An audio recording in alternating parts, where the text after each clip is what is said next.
मैं ब्यूटी गिरी और आप देख रहे हैं नेशनल दस्तक खबरें। हमारे साथ फिर से बात करने के लिए मौजूद है जयप्रकाश चतुर्वेदी। क्या कहेंगे जिस तरीके से इजराइल फिलिस्तीन का मामला चल रहा है, दो गुटों में बटा हुआ है भारत, किस तरीके से देखते हैं आप? दो गुटों में बंटना ही है। ये पहले जब स्वतंत्रता आंदोलन शुरू हुआ था तो ये आरएसएस और हिंदू महासभा अंग्रेजों की गुलामी करती थी, तो उस सभा के लोग जो हैं, उस दल के लोग जो हैं, वो तो भैया इजराइल के साथ मिलेंगे ना। काहे से इन लोगों की भी आदत है कि दूसरे घर में बैठ करके कब्जा करने की। अरे इजराइल दोस्त है, दोस्ती निभा रहे हैं। अब फिलिस्तीन दुश्मन है क्या? मुझे बता दीजिए। वो पाकिस्तान है, हमेशा हमारा मित्र राष्ट्र रहा है पंडित नेहरू के ज़माने से। इंदिरा जी को यासीन अराफात अपना भाई मानते थी। आप मुझे बता दीजिए, कतर में तो एक आवाज़ नहीं निकल रही है। 8 नेवी के अफसरों को सजाए मौत दे दिया गया। इनका मित्र राष्ट्र है, शर्म नहीं आती है? विदेश मंत्री को चुल्लू भर पानी में डूब के मर जाना चाहिए। देश के रक्षा मंत्री को मर जाना चाहिए।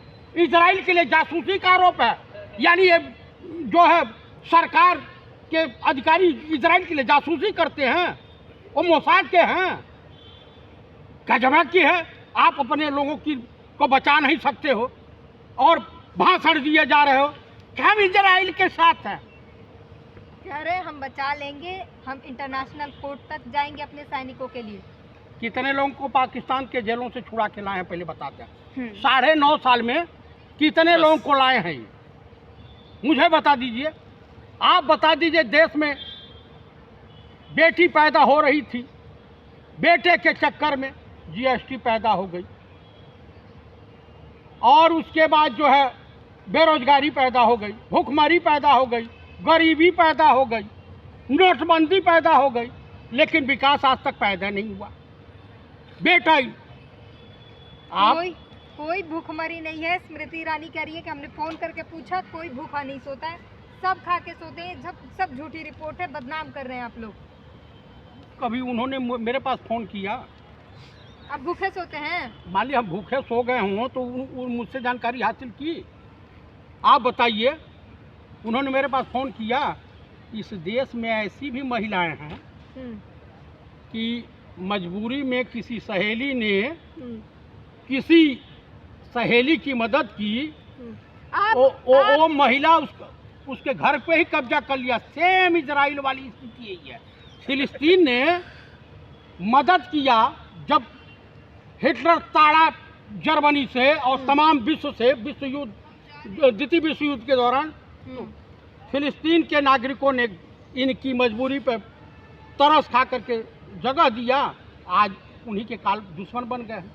तो इस देश में नहीं, इस दुनिया में तमाम तरह के विचित्र धोखेबाज होते हैं। हमास जो है आतंकी संगठन है, उसका खात्मा होना चाहिए, ये तो प्रधानमंत्री भी कहते हैं। देश की पूर्व मुख्यमंत्री मायावती ने एक बार बयान दिया था चंद्रशेखर आज़ाद के लिए। ब्रिटानिया गवर्नमेंट भी उस वक्त शहीद आजम भगत सिंह, चंद्रशेखर आज़ाद, बुटकेश्वर दत्त, राम प्रसाद बिस्मिल और अशफाक उल्लाह खां, तमाम क्रांतिकारियों को देशद्रोही मानती थी, चाहे पंडित नेहरू हो, गांधी हो या नेताजी सुभाष चंद्र हो। तो वो भी अपने देश की ज़मीन, अपनी देश की जनता के लिए। आप बताइए कि युद्ध के दौरान कोई हॉस्पिटल पर, मस्जिद पर, मंदिर पर या धर्मशाला पर, पब्लिक प्लेस पर बमबारी करता है, छोटे छोटे बच्चों की हत्या करता है। हमास जो कर रहे थे तब नहीं दिखा। आपको बताऊं कि जो राष्ट्र और जो देश और जो व्यक्ति महिलाओं पर, किन्नरों पर, बच्चों पर, बुजुर्गों पर जाति करता है, अत्याचार करता है, हत्याएं करता है, उसे नपुंसक कहा जाता है और ऐसे लोग नपुंसक कहलाते हैं। महिलाओं के बच्चों की हत्या सबसे बड़ा पृथ्वी पर अपराध है। यहाँ हम उस देश के नागरिक हैं जिस देश ने, जिस धर्म ने महाभारत युद्ध को देखा। 5000 साल पुराना है महाभारत युद्ध का इतिहास। अणु बम, प्रमाण बम, तमाम। युद्ध बड़ा छोटा नाम है, उसके पीछे जब शांति आती है, जानती हैं युद्ध क्या छोड़ के जाता है? विधवा औरतें, यतीम बच्चे। उस दिन की कल्पना कर लेंगी तो भूल जाएंगी। आज गौतम बुद्ध, गांधी को लोग पूजते हैं, कोई हिटलर की पूजा नहीं करता है, कोई नाथूराम गोडसे की पूजा नहीं करता है, और अपने देश की आन बान शान के लिए अपने प्राणों की आहुति देना बुजदिली का और कायरपना नहीं कहलाता है। और हर व्यक्ति को अधिकार है कि अपने देश की रक्षा के लिए लड़ा। नेतन्याहू कहते हैं कि अगर हमने युद्ध रोक दिया, हमारी जनता के साथ अन्याय होगा। तो कहिए विश्व युद्ध को दावत दे रहे हैं। ये विश्व युद्ध जो है, वर्ल्ड वार जिसे कहते हैं, एशिया में होगा। इससे पहले तो प्रथम और सेकंड वर्ल्ड वार यूरोप में हुआ। आप एशिया को विश्व वर्ल्ड वार की जमीन तैयार कर रहे हैं। छोटे से देश हैं, समाप्त हो जाएगी तुम्हारी जनरेशन। एक को गिर गया ना हिरोशिमा नागासाकी के तरह से, इजराइल फुस हो जाएगा। आप बताइए, आज तमाम देश जो है आणविक,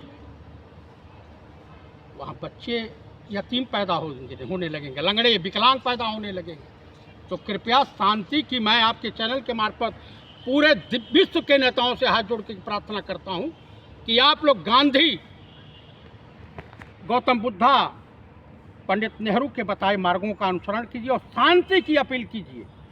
ऐसा भयावह दृश्य देखने को न मिला। विदेश मंत्री भी कह रहे हैं कि बातचीत करके इसका समाधान होना चाहिए। किसका? इस युद्ध का, इजराइल फिलिस्तीन के युद्ध का जो है, बातचीत करके दोनों को समाधान निकालना चाहिए, आपस में बातचीत करना चाहिए दोनों को। देश के माननीय प्रधानमंत्री तो पहले तो इजराइल का क्यों सपोर्ट कर रहे थे, जानती हैं क्यों? पेगासस उसने दिया है।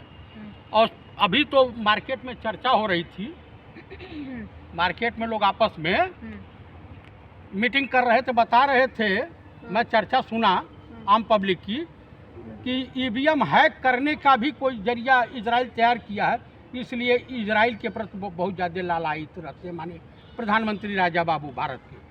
आप लोग तो कहते पहले से ही ईवीएम हैक हो रहा है, अब कह रहे हैं कि वो तैयार नहीं, कुछ योजना तैयार कर रहा, क्योंकि 2019 में इनके साथ था। हाँ। क्या कहेंगे, ये इनकी बातों में कितनी सच्चाई है? ईवीएम हैक हो रहा है? ये ईवीएम के मसले पर जो है हम लोगों के पार्टी के नेताओं ने स्टैंड लिया है, और माननीय सर्वोच्च न्यायालय में भी ये मामला गया था जो ईवीएम को